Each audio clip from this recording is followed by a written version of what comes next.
सभी भाइयों या बहनों को मेरा सादर नमस्कार। पिछले वीडियो में हम लोगों ने वात प्रकृति के मनुष्य के शारीरिक और मानसिक लक्षण जाने थे और आज की इस वीडियो में हम लोग पित्त प्रकृति के मनुष्य के शारीरिक और मानसिक लक्षण जानेंगे। और यदि आप लोग ध्यान से इस वीडियो को देख लेते हैं तो आप लोग किसी भी पित्त वाले को बहुत आसानी से पहचान पाएंगे, अपने को या किसी भी पित्त वाले को बहुत आसानी से पहचान पाएंगे और उनके लिए या आपके लिए क्या खान पान सही होंगे, क्या औषधियाँ सही होंगे, ये आप चयन कर पाएंगे। तो देर ना करते हुए वीडियो को शुरू करते हैं। पित्त प्रकृति के मनुष्य के शरीर में जल और अग्नि तत्व की अधिकता होती है।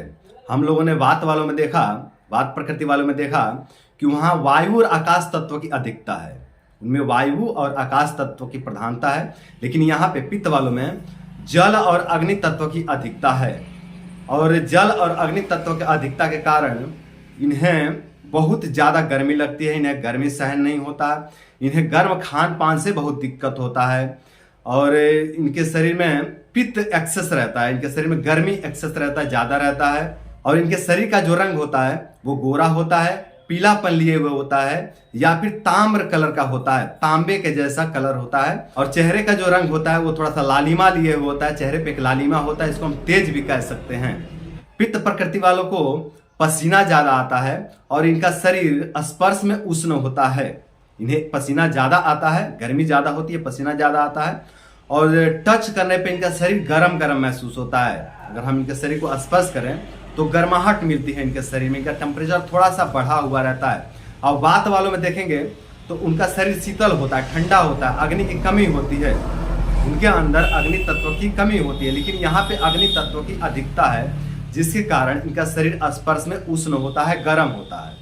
पित्त प्रकृति वालों को गर्मी का महीना बिल्कुल भी पसंद नहीं है, इन्हें गर्मी से बहुत दिक्कत होता है, बहुत परेशानियाँ होती है, बहुत ज़्यादा गर्मी होता है, पूरा शरीर भीग जाता है पसीना से, बहुत ज़्यादा इनको तकलीफें होने लगती है, मुंह में छाले पड़ने लगते हैं, बहुत तेज़ी से इनके बाल पकने और झड़ने लगते हैं गर्मी के महीने में आकर के। इन्हें ठंडी में और बारिश में बहुत मज़ा आता है, बहुत आनंद मिलता है, बहुत सुकून मिलता है इनको, इनके शरीर को ठंडक मिलती है, इनके हृदय को ठंडक मिलती है, इन्हें बहुत बहुत अच्छा लगता है ठंडी के महीने में या बारिश के महीने में। लेकिन गर्मी के महीने में अनेकों प्रकार के समस्याओं का सामना करना पड़ता है इनको।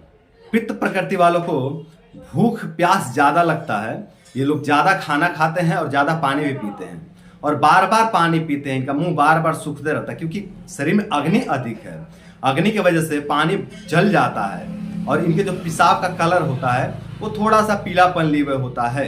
ये पानी ज़्यादा पीते हैं और पेशाब थोड़ा सा कम आता है इनको क्योंकि अग्नि के कारण इनका पेशाब जल जाता है, शरीर में नष्ट हो जाता है और जो पेशाब आता है उसमें थोड़ा सा पीलापन लिए हुए होता है। पित्त प्रकृति के लोग स्वाभिमानी, अभिमानी और क्रोधी स्वभाव के होते हैं, ये अपने इज्जत के लिए कुछ भी कर सकते हैं, अगर इनके इज्जत पर आंच आए तो ये कुछ भी करने के लिए तैयार हो जाते हैं और ये बहुत क्रोधी स्वभाव के होते हैं। इन्हें अन्याय सहन नहीं होता है, कोई इनके साथ अन्याय करे या किसी दूसरे के साथ अन्याय करे तो इनसे सहन नहीं होता, ये तुरंत फायर हो जाते हैं, भड़क जाते हैं और हमेशा जो है कि क्रांति करने के लिए तैयार रहते हैं, हमेशा युद्ध करने के लिए तैयार रहते हैं। इनका स्मरण शक्ति और निर्णय शक्ति बहुत मजबूत होता है दोस्तों। ये जो एक बार कुछ पढ़ लें या कुछ याद कर लें तो इसे लंबे समय तक याद करके रख सकते हैं और एक बार जो निर्णय ले लें उसको किए बिना ये चैन की नींद नहीं सोते हैं, चैन की सांस नहीं लेते हैं, उसको निभाते ही निभाते हैं। जो ये लोग निर्णय ले ले उस पर अमल करते हैं, उसको निभाते हैं मरते दम तक।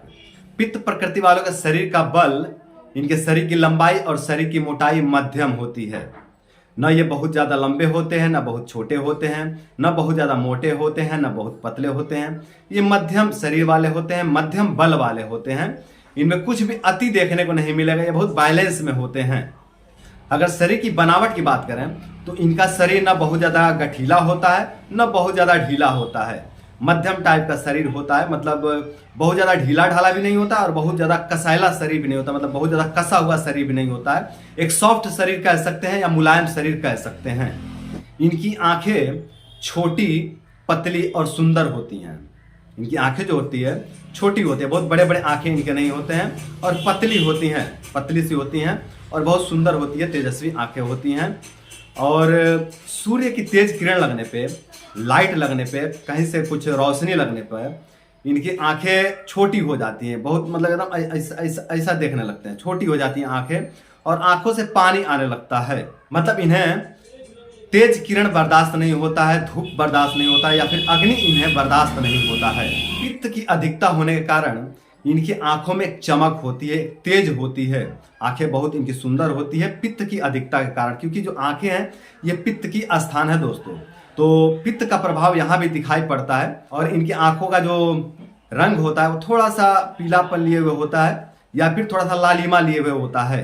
क्रोध करने पर, शराब का सेवन कर लेने पर, तेज धूप लग जाने पे, या गरम मसाला खा लेने पे, या फिर बहुत ज़्यादा चिंता कर लेने से इनकी आंखें लाल हो जाती हैं, और आंखों में गर्माहट महसूस होने लगता है, आंखों में जलन महसूस होने लगता है। माला पहनना, माला जपना और तिलक लगाना इन्हें बहुत पसंद आता है। मतलब इन्हें तिलक माला से बहुत लगाव होता है, बहुत प्रेम होता है, इस तरह के श्रृंगार से इन्हें बहुत प्रेम होता है। ये पित्त प्रकृति वाले लोग क्रांतिकारी टाइप के होते हैं, जैसे कि भगत सिंह, सुभाष चंद्र बोस, चंद्रशेखर आजाद, रानी लक्ष्मीबाई। ये लोग झुक करके या दब करके रहना पसंद नहीं करते हैं। ये जो पित्त वाले होते हैं इनके स्वभाव में होता है कि ये लोग झुक करके दब करके रहना पसंद नहीं करते हैं। ये लोग किसी के सामने गिड़गिड़ाना पसंद नहीं करते हैं, किसी के सामने झुकना पसंद नहीं करते हैं, किसी से मदद मांगना भी पसंद नहीं करते हैं। एक व्यक्ति होता है ना कि जब उसके जीवन में कुछ मुसीबत आए तो टप से किसी के सामने मुंह खोल करके मदद मांग देता है, लेकिन ये लोग फट से मुंह खोल करके मदद नहीं मांगते हैं। ये बहुत स्वाभिमानी होते हैं। ये लोग फट से किसी के सामने हाथ नहीं फैलाते हैं। ये बहुत मतलब हिम्मती होते हैं, और ये समस्याओं से लड़ना जानते हैं, धैर्यवान भी होते हैं, और किसी का गुलामी करना ये पसंद नहीं करते। किसी के सामने झुक करके दब करके रहना इन्हें पसंद नहीं आता। ये क्रांतिकारी टाइप के होते हैं, जैसे भगत सिंह, सुभाष चंद्र बोस, चंद्रशेखर आजाद, रानी लक्ष्मीबाई को गुलामी पसंद नहीं था, उसी तरह इन्हें भी गुलामी पसंद नहीं होती है।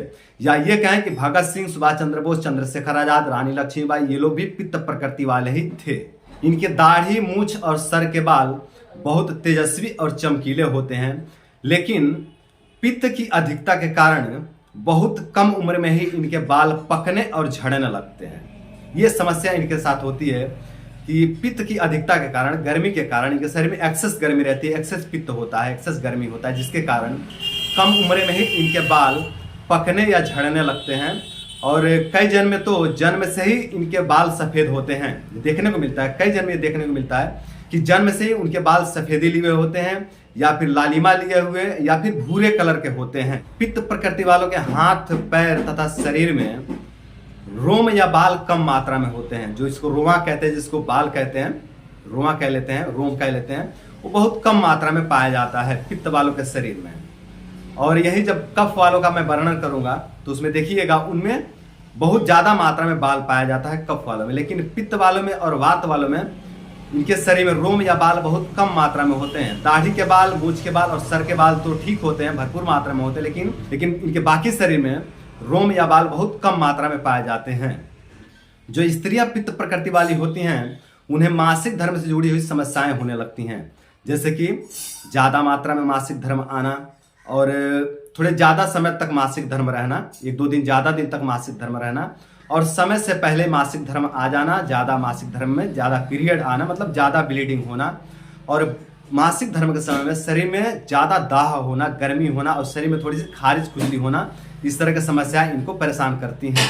पित्त की अधिकता के कारण, गर्मी के कारण, एक्सेस अग्नि के कारण इस तरह की समस्या होते हैं इनके साथ। अगर पित्त प्रकृति के लड़की का विवाह पित्त प्रकृति वाले लड़के के साथ हो जाए तो इन लोगों में बहुत खटपट होता है, क्योंकि इधर भी स्वाभिमान, उधर भी स्वाभिमान, इधर भी अभिमान, उधर भी अभिमान, इधर भी गर्मी, उधर भी गर्मी, इधर भी क्रोध, इधर भी क्रोध, इधर भी अग्नि, इधर भी अग्नि, दोनों मिलकर के आग लगा देते हैं, दोनों मिलकर के घर में महाभारत शुरू कर देते हैं।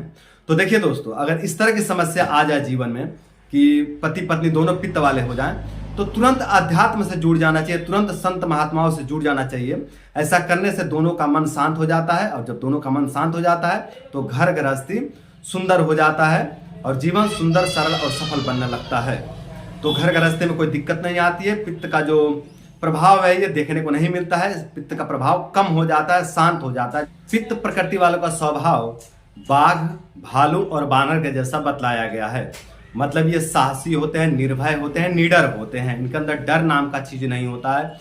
ये दुश्मन के सामने निर्भयता से खड़े हो जाते हैं, और दुश्मन द्वारा भय उपस्थित होने के बाद भी ये निर्भय रहते हैं। इनके अंदर डर नाम की कोई चीज नहीं होती है। मतलब दुश्मन अगर डराए धमकाए तो ये भयभीत नहीं होते हैं।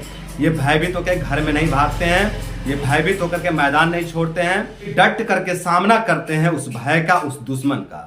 ऐसा इनका स्वभाव होता है। ये पित्त प्रकृति वाले लोग सपने में चमकीले चीज ज्यादा देखते हैं, जैसे कि बिजली चमकना या फिर अग्नि, सूर्य की तेज किरण या फिर पीले पीले रंग के फूल। इस तरह के सपने ये लोग ज्यादा देखते हैं। इन्हें शीतल, मधुर, कड़वा और कसैला स्वाद ज्यादा पसंद होता है। शीतल खान पान इन्हें बहुत ज्यादा पसंद होता है। गर्म खान पान से इनको दिक्कत होता है, तो शीतल खान पान इन्हें ज्यादा पसंद होता है। मधुर अर्थात मीठा खान पान इन्हें बहुत ज्यादा पसंद होता है। और कड़वा और कसैला खान पान भी इन्हें ज्यादा पसंद होता है। कड़वा मतलब जैसे करेला, परवल, इस तरह का खान पान इन्हें ज़्यादा पसंद होता है। कसैला में जैसे कि जामुन, जैसे कि आंवला, इस तरह का खान पान इन्हें ज़्यादा पसंद होता है। और मधुर में मिठाइयाँ, केला, अंगूर, इस तरह का खान पान इन्हें ज़्यादा पसंद होता है। मुनक्का आदि इस तरह का खान पान इन्हें बहुत ज़्यादा प्रिय होता है।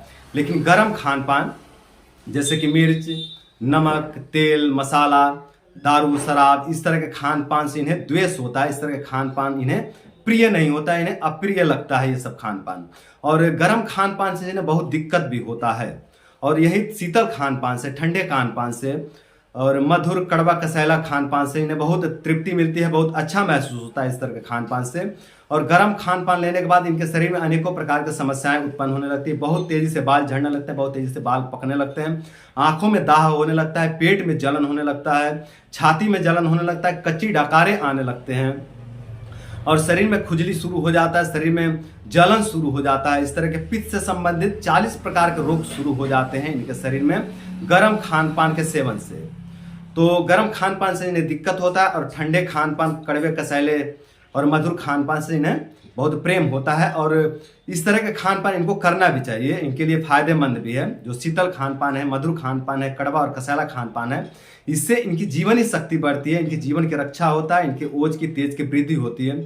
और वहीं दूसरे तरफ देखें तो गर्म खान पान से और तीखा, नमकीन और खट्टे वाले जो खान पान है, उससे इनके जीवनी शक्ति का क्षय होता है, इनके शरीर का क्षय होता है, इनके बल का क्षय होता है, इनके बाल बहुत तेजी से पकने और झड़ने लगते हैं। तो इस तरह की समस्याएं का सामना इन्हें करना पड़ता है। मेरे भाइयों और बहनों, ये था पित्त प्रकृति के मनुष्य का शारीरिक और मानसिक लक्षण। इन लक्षणों को देख करके आप किसी भी पित्त वाले को या आप लोग अपने को या किसी भी दूसरे पित्त वाले को बहुत आसानी से पहचान सकते हैं और उनके प्रकृति का पहचान करके, अपने प्रकृति का पहचान करके अपना खान पान चयन कर सकते हैं। और दूसरे के लिए, अपने लिए क्या सही है, क्या गलत है, क्या औषधि होने चाहिए, क्या औषधियाँ इसमें नुकसान करेंगी, क्या औषधियाँ फायदा करेंगी, किस तरह के खान पान होंगे, ये पूरी तरह से आप चयन कर सकते हैं। और चयन करके अपना और दूसरे के भी जीवन को सुंदर, सरल एवं सफल बना सकते हैं। तो मेरे भाइयों बहनों, यदि आप लोग पित्त प्रकृति वाले हैं तो आप खुश हो जाइए। परम पिता परमात्मा ने आपको बहुत सुंदर शरीर दिया है, बहुत सुंदर प्रकृति दिया है, बहुत सुंदर जीवन दिया है। इस जीवन को और बेहतर बनाइए और सुंदर और सफल बनाइए। तो आज के लिए इतना ही। उम्मीद करता हूं कि ये वीडियो आप लोगों को पसंद आया होगा और साथ ही ये भी उम्मीद करता हूं कि इस वीडियो से सीख करके आप लोग अपने और दूसरे के जीवन को सुंदर, सरल एवं सफल बनाएंगे। तो आज के लिए इतना ही और अगले वीडियो में हम बात करेंगे कफ प्रकृति के लक्षण के बारे में। नमस्कार।